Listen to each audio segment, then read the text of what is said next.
بسم الله الرحمن الرحيم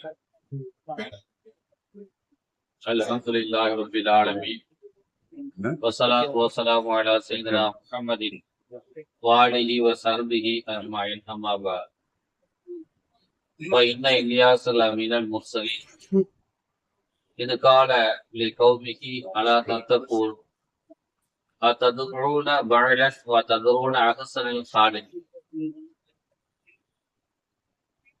கண்ணியத்திற்கும் பெரும் மதிப்பிற்க முடிய அல்லாஹ்வின் நல்லடியார்களே, நேற்றைய தினம் நபி இப்ராஹிம் அலைஹிஸ்ஸலாம் அவருடைய மகனார் இஸ்மாயில் அலைஹிஸ்ஸலாம் அவர்கள் அறுக்கப்பட இருந்ததையும், நபிகள் நாயகம் ரசூலுல்லாஹி ஸல்லல்லாஹு அலைஹி வஸல்லம் அவர்களுடைய தந்தை அப்துல்லா அவர்கள் அறுக்கப்பட இருந்ததையும் நரபலி கொடுக்கப்பட இருந்ததையும் குறித்து பேசினோம். அதனுடைய தொடர்ச்சியாக சில செய்திகள்.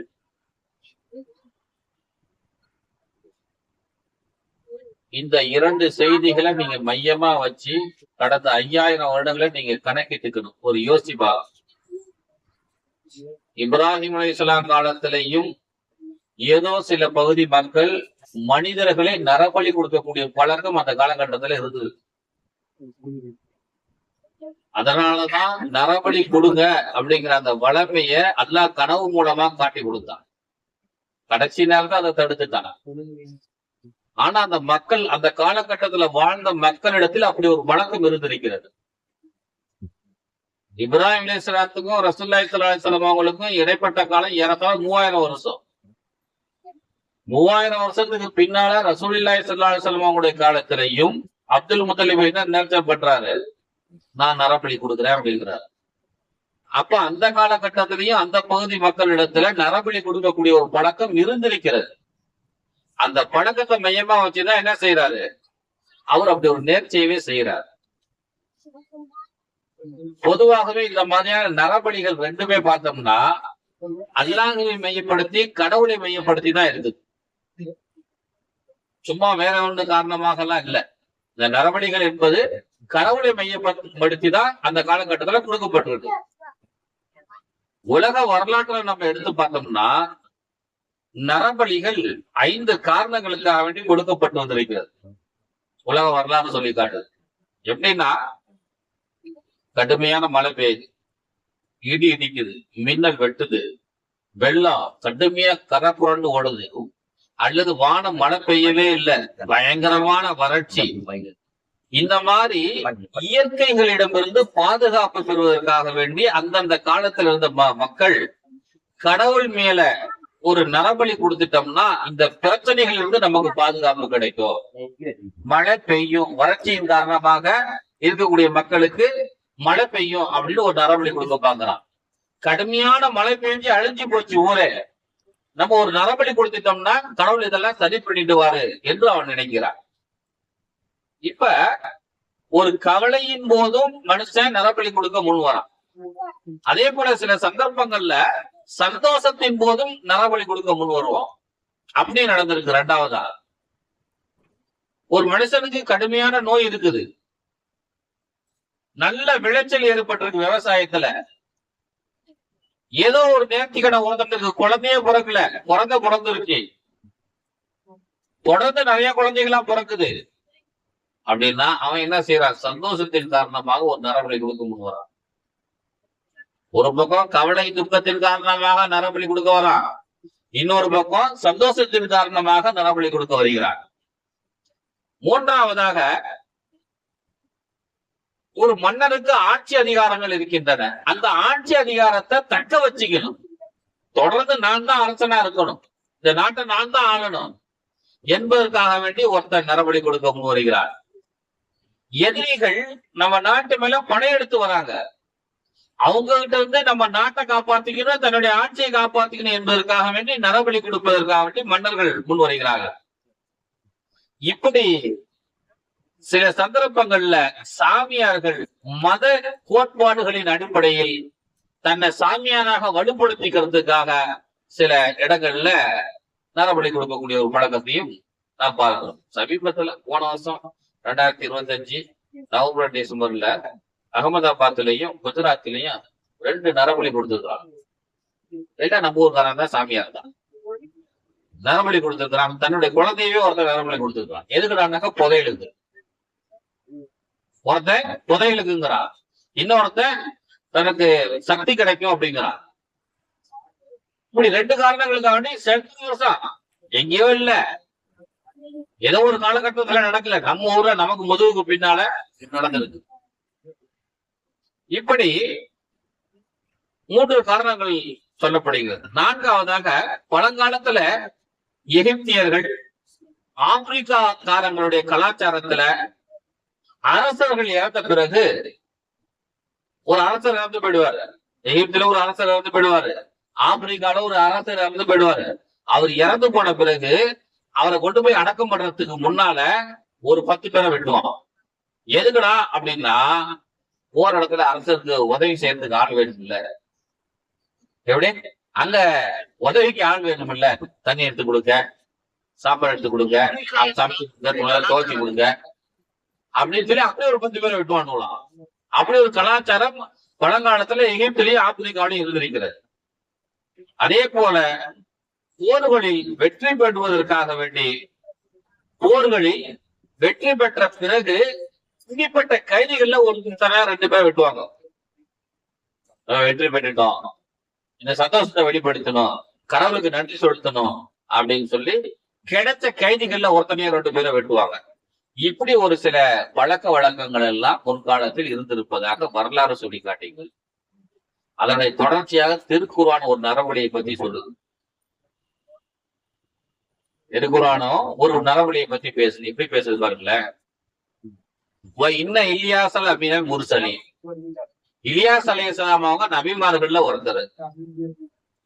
இதுகால நீ கௌமிகி, அவர் தன்னுடைய சமுதாய மக்களிடத்தை சொன்னார், ஆனா தத்தக்கூன், உங்களுக்கு பயமே இல்லையா, அல்லாஹ்வை நீங்க பயப்பட மாட்டீங்களா, ததுரூன பஅலன், பஅல் என்கிற சாமியை நீங்க கும்பிடுறீங்களே, ததுரூன அஹ்ஸனல் காலிகீன், அழகான முறையில் படைத்த அல்லாஹ்வை விட்டுவிட்டு பஅல் என்கிற சாமியை நீங்க கும்பிடுகிறீர்களே, உங்களுக்கு பயம் இல்லையா என்று அல்லாஹ் ஜல்ல ஷானஹு தஆலா 37வது அத்தியாயத்துல 125வது வசனத்துல கேட்கிறார். இலியாஸ் அலைஹிஸ்ஸலாம் அவங்க வாழ்ந்த காலம் இருக்க கிமு 900 இருந்து 850, கிமு கிறிஸ்து பிறப்பதற்கு முன்னால ஒரு 900 வருஷத்துக்கு முன்னால அவங்க வாழ்ந்திருக்கிறார். அவங்க காலத்துலதான் இன்னையில இருந்து பார்த்தோம்னா ஒரு 2900-3000 வருஷத்துக்கு முன்னால இலியாஸ் அலைஹிஸ்ஸலாம் அவர்கள் வாழ்ந்திருக்கிறார். அந்த காலகட்டத்துல அந்த பஅல் என்கிற அந்த சாமி இருந்தது. திருக்குர்ஆன் பேசுது. இது எந்தெந்த காலகட்டத்துல என்னென்ன மாதிரியான சாமிகள் பிரசித்தி பெற்று இருந்துச்சு அப்படிங்கறத திருக்குர்ஆன் சொல்லுது. நம்ம ஊர்ல ஐயப்ப சாமின்னு ஒண்ணு இருக்குது, இந்த படக்கு ஆந்திரால ஒரு சாமி இருக்குது, நம்ம ஊர்ல பார்த்தா முருகன் சாமி இருக்குது, இப்படி முக்கியமான சில சாமிகள்லாம் இருக்குது. ஆனா உலக அளவுல சில சாமிகள் அல்லாஹ் திருக்குர்ஆன்ல வரிசைப்படுத்தி சொல்லுகிறார். சில சாமிகளை பேசுறார். அதுல ஒரு சாமி தான் பஅல் என்கிற சாமி. இந்த பஅல் என்கிற சாமிய அந்த காலகட்டத்து மக்கள் கும்பிட்டு வந்தாலும் இன்றும் ஒரு சிலர் கும்பிட்டு வருகிறார்கள். இத என்ன சொல்றாங்க, பால், BAAL, பால் அப்படின்னு சொல்றாங்க இன்னைக்கு இங்கிலீஷ்ல. இத பெரும்பாலும் யூதர்கள் தான் வணங்கி வராங்க. இந்த பால் என்கிற சாமிய யூதர்கள் தான் வணங்கி வராங்க. இத இந்த ஜெஃப்ரி எப்ஸ்டீன் ஃபைல் ஒண்ணு வந்துச்சு இல்லையா, சமீபத்துல எல்லாம் உலாவிக்கிட்டே கிடக்குது. இந்த ஜெஃப்ரி எப்ஸ்டீன் ஃபைல்ல முக்கியமான ஒரு பிரச்சனைய இந்த பால் சாமி தான். இந்த பால் சாமிய இந்த ஜெஃப்ரி என்பவன் தன்னுடைய தீவுல உருவமாக வைத்து அதுக்கு முன்னால உலகத்தினுடைய தலைவர்கள் எல்லாம் கொண்டு வந்து வச்சு, சில தலைவர்கள் எல்லாம் அங்க போனதா சொல்றாங்க. மோடி போனாரு, நம்ம அமெரிக்காவுடைய ஜனாதிபதி போனாரு, இப்படி பல நாட்டு அதிபர்கள் அங்க போயிருக்கிறாங்க. அங்க போய் அந்த பால் சாமிக்கு முன்னால நரபலி கொடுத்திருக்கிறார்கள். நரபலி கொடுத்திருக்கிறாங்க, அது உண்மை.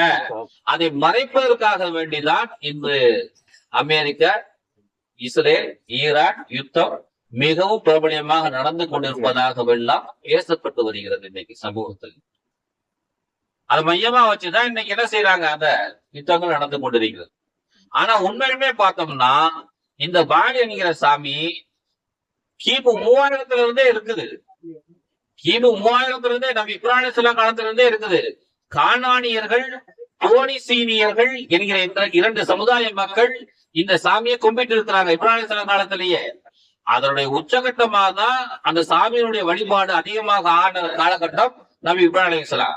நம்மள இருந்து 900 வருஷத்துக்கு 2900 வருஷத்துக்கு முன்னால. ஆனா அதுல இருந்து 3000 வருஷத்துக்கு முன்னாடியே இருந்திருக்குது என்பதை நாம் கவனிக்க வேண்டும். ஆகவே அன்பார்ந்த அல்லாஹ்வின் நல்லடியார்களே, இப்படிப்பட்ட ஒரு நரபலி கொடுக்கக்கூடிய ஒரு பழக்கம் எல்லா சமுதாய மக்களிடத்திலும் எல்லா இடத்திலும் இருந்திருக்கிறது. அதையெல்லாம் மறைப்பதற்காக வேண்டிதான் இந்த நரபலிகளை மறைப்பதற்காக உலக நாடுகளிலிருந்து பல இடங்களிலிருந்து சிறுமிகள் கடத்தப்பட்டிருக்கிறாங்க. சமீபத்துல டெல்லியில பிஜேபி அரசாங்கம் பொறுப்பேற்று இன்னைக்குதான் ஒரு 7-8 மாசம் தான் ஆகும். 25,000க்கும் மேற்பட்ட குழந்தைகள் காணவில்லை. ஏன் 52,000 பேர் காணல. 52,000 பேர் காணல. குஜராத்ல கடந்த 5 வருஷமா எத்தனை பேரு மிஸ் ஆயிட்டாங்க அப்படிங்கிற அந்த பட்டியலையே அவன் வைக்காம வச்சிருக்கிறான். அந்த பட்டியலே அவன் தொடர்ந்து இல்லை. ஏன்னா அங்கதான் அதிகமா மிஸ் ஆகுது குஜராத்ல. அப்ப இந்த குழந்தைகள் எல்லாம் எங்கதான் போறாங்க? ஒரு வருஷத்துக்கு லட்சக்கணக்கான குழந்தைகள் காண போறாங்க. எங்க போறாங்க? அது பெரும்பாலும் பெண் குழந்தைகள் தான் காண போறாங்க. எங்க போறாங்க? அப்ப இது யாருக்காக வேண்டி இந்த குழந்தைகள் எல்லாம் சப்ளை பண்ணப்படுது? இது உலக அளவுல நம்ம பார்த்தோம்னா இது ஒரு மிகப்பெரும் பிரச்சனையாக இருக்கிறது. இன்னைக்கு தேதி 8 மார்ச் 8 உலக மகளிர் தினம். இன்னைக்கு உலக மகளிர் தினமாக உலகம் முழுவதும் கொண்டாடிட்டு இருக்கிறாங்க. ஆனா மகளிருக்கு பாதுகாப்பு இல்லாமல், மகளிருக்கு பாதுகாப்பு இல்லாமல் வரலாற்றுல எகிப்தை ஆட்சி செய்து கொண்டிருந்தவர் ஹசரத் அம்ர் இப்னு ஆஸ் ரலியல்லாஹு அன்ஹு, அந்த நாட்டினுடைய முதலமைச்சர். அவங்க அந்த நாட்டை எகிப்து நாட்டை பிடிச்ச பிறகு சில நாட்கள்ல நைல் நதியினுடைய தண்ணீர் குறைத்து கொண்டே இருக்கிறது. நைல் நதியில எப்பயுமே தண்ணி வத்தாது. எகிப்துல ஓடக்கூடிய அந்த ஆற்றுல தண்ணி எப்பயுமே வத்தாது. எப்பவுமே கரை புரண்டு ஓடிக்கிட்டே இருக்கும். எனி டைம் கொஞ்சம் கூட ஓடியாது தண்ணி.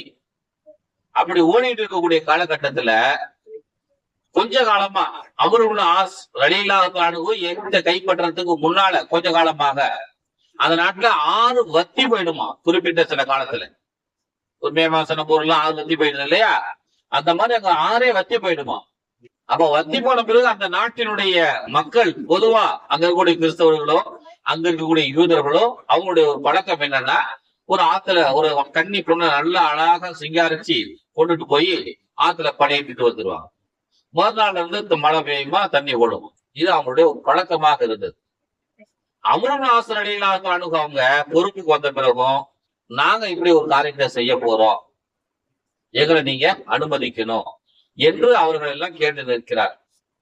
அப்ப அம்ர் இப்னு ஆஸ் ரலியல்லாஹு அன்ஹு அவங்க சொன்னாங்க, இந்த மனிதர்களை உயிர் கொடுக்கிறது பலி கொடுக்கிறது நமக்கு ஒத்து வராது, இஸ்லாத்துக்கு எதிரானது அப்படிங்கிறாங்க. அந்த மக்கள் சொன்னாங்க, இல்ல இல்ல எங்களுடைய மத கலாச்சாரம், எங்க கலாச்சார பிரகாரம் எங்களை நடக்கிறதுக்கு நீங்க வழி விடுங்க, இதை நீங்க தடுக்க கூடாது என்று அவர்கள் சொல்லுகிறார். இந்த விஷயமா நான் ஒன்றும் முடிவெடுக்க முடியாது. நான் உமர் ரலியல்லாஹு அன்ஹு அவங்களுக்கு மத்திய கவர்னருக்கு நான் அனுப்பி வைக்கிறேன், உங்களுடைய பிரச்சனைகள் நான் எழுதுறேன் என்று அவர் சொல்லிவிட்டார்.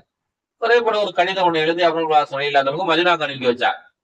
மதீனாவுக்கு போன அந்த கடிதத்தை ஹஜரத் அம்ர் இப்னு ஆஸ் ரலியல்லாஹு அன்ஹு அவங்களுடைய கடிதத்தை உமர் ரலியல்லாஹு அன்ஹு படிச்சுட்டு பதிலுக்கு ஒரு கடிதம் எழுதுறாங்க. ரெண்டு கடிதம் எழுதுறாங்க. ஒரு கடிதம் அம்ர் இப்னு ஆஸ் ரலியல்லாஹு அன்ஹு அவங்களுக்கு, இன்னொரு கடிதம் ஆத்துக்கு. அம்ர் இப்னு ஆஸ் ரலியல்லாஹு அன்ஹு அவங்களுடைய கடிதத்துல என்ன எழுதப்பட்டிருக்கு? ஏற்கனவே இது போன்ற மூட பழக்க வழக்கங்களை ஒழிப்பதற்காக வேண்டியதான் நம்ம இங்க வந்திருக்கிறோம். இந்த பழக்க வழக்கத்துக்கு நம்ம அடிப்படைஞ்சிடக்கூடாது. அதனால இதை நம்ம அனுமதிக்க கூடாது. நான் அனுமதிக்கல, நீங்களும் அனுமதிக்காதீங்க. அதே நேரத்தில் அவங்களுக்கு தண்ணி தானே பிரச்சனை, தண்ணி தானே ஓடணும், அதை நான் ஓட செய்கிறேன், அந்த தண்ணீரை நான் ஓட செய்கிறேன், ஒன்றும் பயப்படாதீங்க என்று சொல்லி நான் உங்களுக்கு ஒரு கடிதம் எழுதியிருக்கிறேன். அதோட சேர்ந்து அந்த ஆத்துக்கு ஒரு கடிதம் ஒண்ணு எழுதிருக்கேன். இந்த கடிதத்தை கொண்டு போய் ஊர் ஜமாத்தோடு கொண்டு போய் ஆத்துல போட்டு வந்துருங்க, மறுநாள்ல இருந்து தண்ணி வந்துரும் என்று ஹஜரத் உமர் ரலியல்லாஹு அன்ஹு அவங்க கடிதம் எழுதுறாங்க. கடிதம் வந்துருச்சு. இங்க வச்சு ஊர் மக்களை எல்லாம் கூப்பிட்டு படிச்சு காட்டுறாங்க. அமரும் சொல்லி இல்லாதவங்க படிச்சு காட்டினா எப்படி இருக்குது? அனுமதிக்க முடியாது. ஆத்துக்கு ஒரு கடிதம் எழுதிருக்கு, அந்த ஆத்துல போய் ஒரு ஜமாத்தோட கொண்டு போய் போட்டுருக்கோம் அப்படின்னு இருக்கு. ஜனங்கள்லாம் பாக்குறாங்க, என்னடா எங்களுக்கே படிக்க தெரியாதவங்க பல பேர் இருக்கிறோம், ஆது எப்படி படிக்க இந்த கடிதத்தை? ஆது படிச்சு விட்டு என்னத்த செய்ய போகுது? எல்லாம் நகைச்சுவையா திண்டல் கேள்வியுமா இருக்கிறாங்க. அருணா சொல்லி இல்லாதவங்க அவங்களுக்கு ஒரு சின்ன யோசனை, ஆத்துக்கு உமர் அலி இல்லாதவங்க என்ன எழுதியிருப்பாங்க? ஆத்துக்கு அந்த கடிதத்துல என்ன எழுதியிருப்பாங்க பார்க்கணும்னு அவங்களுக்கு ஒரு ஆசை. எனக்கெல்லாம் போன பிறகு நைட்ல இந்த கடிதத்தை பிடிச்சு பாக்குறேன். என்னவும் மீன் உமர் அலி இல்லாத நானு உமர் எழுதுறேன், பிஸ்மில்லாஹிர் ரஹ்மானிர் ரஹீம். நீ அல்லாஹ்வுக்கு கட்டுப்பட்ட ஆறாக இருந்தால் ஓடு, வேற யாருக்கும் கட்டுப்பட்டதா இருந்தா நீ ஓடாத. வசலாம், அவ்வளவுதான். இந்த கடிதத்தை படிச்சு பார்த்துட்டு அந்த அதுல எழுதப்பட்டிருந்த ஒரே வாசகம் பிஸ்மில்லாஹிர் ரஹ்மானிர் ரஹீம், அவ்வளவுதான். மறுநாள் கொண்டு போய் ஒரே ஜமாத்தே ஆயிரக்கணக்கான பேர் லட்சக்கணக்கான பேர் திரண்டு போய் அந்த ஆத்து மேல போய் கடிதத்தை போட்டுட்டு சத்தப்படாம திரும்பி வந்துட்டாங்க. அன்னைக்கு நைட்டு ஓடுச்சு. மறுநாள் காலையில ஆத்துல போய் பார்த்தா கரை புரண்டு ஓடுது தண்ணி, கரை புரண்டு ஓடுது தண்ணி. ஏறத்தாழ நான் நினைக்கிறேன் 1470 வருடங்கள் ஆகியிருக்கும். இன்னைய வந்து தண்ணி குறையில அந்த நெல் நதியில் 1470 வருடங்களாக தண்ணீர் குறையவில்லை. உலக மகளிர் தினம் இன்னைக்கு. ஆனா ஒரு பொண்ணை அலங்கரிச்சு அந்த ஆத்துல வச்சு வெட்டினாதான் நரபலி கொடுத்தாதான் தண்ணி ஓடும் என்கிற இடத்துல இஸ்லாம் அதை வந்து எப்படி தடுத்திருக்கிறது? ஒரு கடிதத்தின் மூலமாக காரியத்தை முடிச்சிருச்சு. அவங்க வருஷம் பலி கொடுப்பாங்க, அப்படின்னா தண்ணி ஓடும். அவங்க உமர் இல்லாத ஒரே தடவை தான் கொடுத்தாங்க ஒரு கடிதம். இன்னைக்கு அந்த கடிதத்துக்கு கட்டுப்பட்டு ஆறு ஓடிக்கொண்டிருக்கிறது. அது அல்லாஹ் மேல இருக்கக்கூடிய நம்பிக்கை. உமர் இல்லாத அவங்களுக்கு அல்லாஹ் மேல இருந்த நம்பிக்கை. இது ஆட்சிக்கு எழுதப்பட்ட கடிதம் அல்ல, அல்லாஹ்வுக்கு எழுதப்பட்ட கடிதம். எல்லாம் உன் மேல இருக்கக்கூடிய நம்பிக்கையில இந்த கடிதத்தை நான் போடுறேன், நீதான் அதை நடைமுறைப்படுத்தணும் என்கிற அடிப்படையில கருத்து உமர் இல்லாதவங்க எழுதினாங்க. இன்னைய வரையிலும் தண்ணி ஓடிக்கக்கூடிய அந்த காட்சியை நம்ம பாருங்க. ஆகவே அன்பார்ந்த அல்லாஹ்வின் நல்லடியார்களே, இந்த நரபலி என்கிற இந்த ஒரு பழக்க வழக்கத்தை இஸ்லாம் அடியோடு ஒழித்தது. ஒருத்தர் கேட்கிறார், மாலிக் ராமதாலி இவங்ககிட்ட கேட்கிறார், மாலிக் ராமதாலி இவங்ககிட்ட கேட்கிறார், ஒரு ஆளு நேர்ச்சை பண்ணிட்டான், என் மகனை அறுத்து பழியிடுறேன், என் மகளை அறுத்து பழியிடுறேன் நேர்ச்சை பண்ணிட்டான். தெரியாம நேர்ச்சை பண்ணிட்டான் ஒரு பாய் முஸ்லீம். அவன் என்ன செய்யறது? அப்துல்லாவுக்காக ரசூலுல்லாஹ்வுடைய தகப்பனாருக்காக பரிகாரம் செய்யப்பட்டது 100 ஒட்டகம். இஸ்மாயில் அலைஹிஸ்ஸலாத்துக்காக வேண்டி ஒரு ஆடு பரிகாரம் செய்யப்பட்டது. இப்ப நாமெல்லாம் ரசூலுல்லாஹ்வினுடைய உம்மத்தினர்கள். இப்ப நாம தவறுதலாக செய்யப்பட்ட அந்த நேர்ச்சைக்காக ஒரு ஆடு அறுத்து பலி கொடுத்தா போதுமா, இல்ல 100 ஒட்டகம் இருக்கணுமா என்று ஹஜரத் உமர் இல்லாத ஹஜரத் மாலிக் ராமதாலி அவங்ககிட்ட இருந்து ஒருத்தர் கேட்கிறார். மாலிக் ராமதாலி அவங்க சொல்றாங்க, நமக்கு வந்து ரசூலுல்லாஹி ஸல்லல்லாஹு அலைஹி வஸல்லம் அவங்க குர்ஆன் அருளப்பட்ட பிறகுதான் இஸ்லாம். ரசூலுல்லாஹ்வுக்கு குர்ஆன் அருளப்பட்ட பிறகுதான் இஸ்லாம். குர்ஆன் அருளப்படுறதுக்கு முன்னால் இருக்கக்கூடியது நமக்கு மார்க்கம் கிடையாது. அதனால குர்ஆன்ல இருக்கக்கூடியது என்ன? இப்ராஹிம் அலைஹிஸ்ஸலாமுடைய மகனாருக்கு ஒரு ஆடு அல்லாஹ் கொடுத்தான். இன்னைக்கு யாராவது தன்னுடைய மகனை அறுத்து பலியிடுவதாக நேர்ச்சை செய்திருந்தால் அவன் ஒரு ஆடு கொடுத்தா போதும், 100 ஒட்டகம் கொடுக்கணுங்கிற அவசியம் இல்லை என்று ஹஜரத் மாலிக் ராமதாலி அவர்கள் சொன்னதாக ஒரு வரலாறு பதிவு செய்யப்பட்டிருக்கிறது. ஆகவே அன்பார்ந்த அல்லாஹ்வின் நல்லடியார்களே, திருக்குறள்ல சிறுவனை பத்தி சொல்லும் பொழுதெல்லாம் அந்த சமுதாய மக்கள் பெண் பிள்ளைகளை உயிரோடு புதைத்தார்கள், ஆண் பிள்ளைகளை பிறவனை பத்தி சொல்லும் பொழுது ஆண் பிள்ளைகளை எல்லாம் அறுத்து சாகடித்தார்கள், பெண் பிள்ளைகளை உயிரோடு விட்டு விட்டார்கள் என்று அல்லாஹ் குர்ஆன்ல பேசுவோம். அப்ப அந்த நரபலி கொடுக்கக்கூடிய அந்த பழக்கம் என்பது காலகாலமாக இருந்து வந்திருக்கிறது. ஆனா இஸ்லாம் அத ஒரே நாள்ல தொடர்ச்சி ஏறி தூக்கி போட்டுருச்சு. இன்னைக்கு அந்த பேச்சுக்கே நம்ம கிட்ட உலகம் முழுவதும் உள்ள முஸ்லீம் இடத்துல வார்த்தையே கிடையாது. ஆனா இன்றும் மற்ற மதத்தினரால் ஏதோ ஒரு இடத்துல பின்பற்றப்பட்டு கொண்டே வருகிறது. ஏன் ரொனால்டோ மாதிரியான பெரிய பெரிய ஆட்களே நரபலி கொடுத்திருப்பதாக இன்னைக்கு பேசப்பட்டு வருது. இது எவ்வளவு பெரிய ஒரு மோட்டிகத்தினுடைய உச்சகட்டம், அறியாமையினுடைய உச்சகட்டம், ஆணவத்தினுடைய உச்சகட்டம். ஆக அன்பார்ந்த அல்லாஹ்வின் நல்லடியார்களே, எல்லாம் வல்ல அல்லாஹு ஜல்ல ஷானஹு இஸ்லாத்துல என்னென்ன நடைமுறைகளை கொடுத்திருக்கிறானோ அதெல்லாம் நமக்கு கிடைச்சிருக்கக்கூடிய பெரிய கிஃப்ட். நாம் இஸ்லாமியர்களாக இருப்பது மிகப்பெரிய கிஃப்ட். அல்லாஹு ஜல்ல ஷானஹு இஸ்லாமிய விழுமியங்களை முழுமையாக பின்பற்றி வாழ்வதற்கு அருள் செய்வானாக. ஆமீன். வாஹிரு தஅவானா அல்ஹம்துலில்லாஹி ரப்பில் ஆலமீன். அஸ்ஸலாமு அலைக்கும் வரஹ்மத்துல்லாஹி வபரகாத்துஹு.